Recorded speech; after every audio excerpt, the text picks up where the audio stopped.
Agoraphobia is an anxiety disorder in which a person develops a chronic fear that they will experience an anxiety attack in a public setting.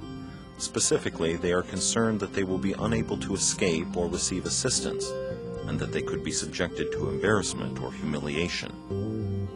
Annie is 24 years old and has suffered from agoraphobia for the past 8 years.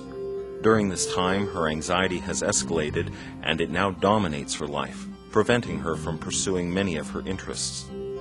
Listen carefully and note that Annie seems less afraid of the crowds and the open spaces themselves, and is more concerned with the loss of control and humiliation that would ensue if she were to have a panic attack in a public setting. This fear is referred to as anticipatory anxiety.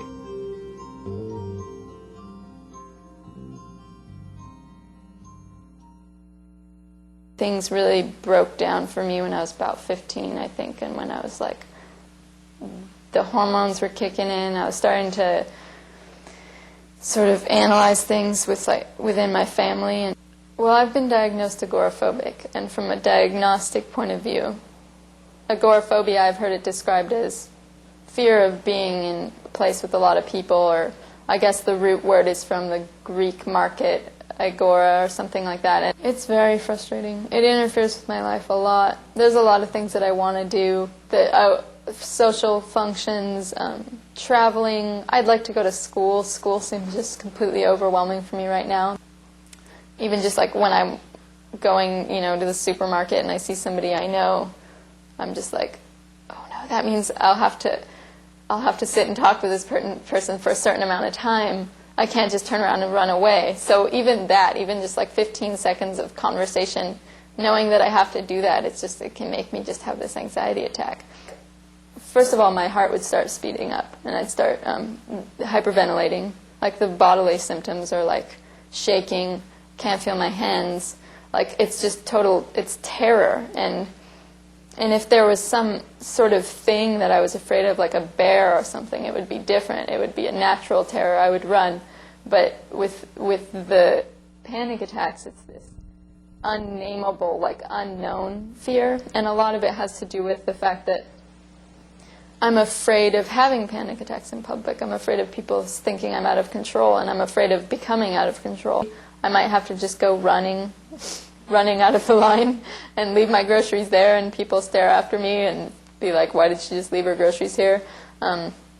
Sometimes when I get really nauseous, I'm afraid I'm going to get sick, like I'm going to throw up or something there, or worse, like I'll have to go to the bathroom, or just all these things that seem to me just so socially unacceptable that I couldn't even deal with the humiliation. So sometimes I'll just avoid it altogether. It's just the fact in my brain that I hold these things, and these things have never happened. I never have gotten sick in public, and but I just have this huge fear of it. It's almost like my brain will create something that's the most socially unacceptable thing that could happen in that situation, and it worries about it. It's I mean, the only way I can really talk about this stuff is if I talk about my brain as different things or different parts.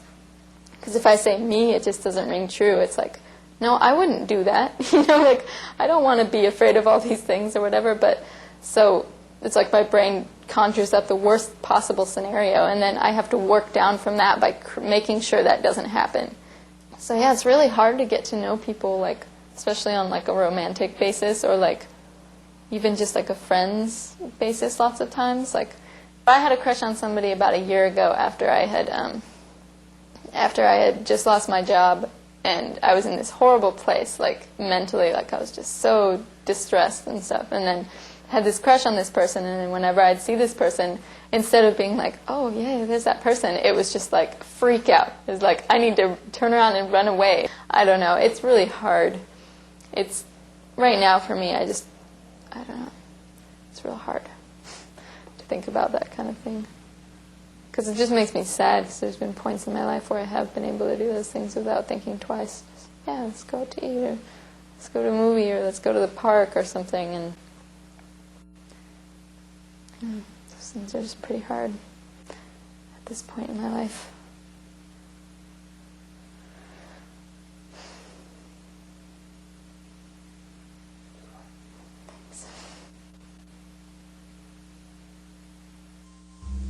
Thanks.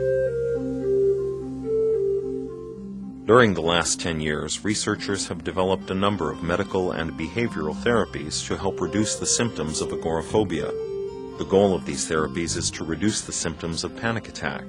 With this fear reduced, people can unlearn their fear of the public and social situations. For 7 years, Annie was under the care of psychiatrists and was prescribed a wide range of drugs and other medical treatments. Although the medications were moderately helpful, after several years of therapy, Annie became dissatisfied with their side effects.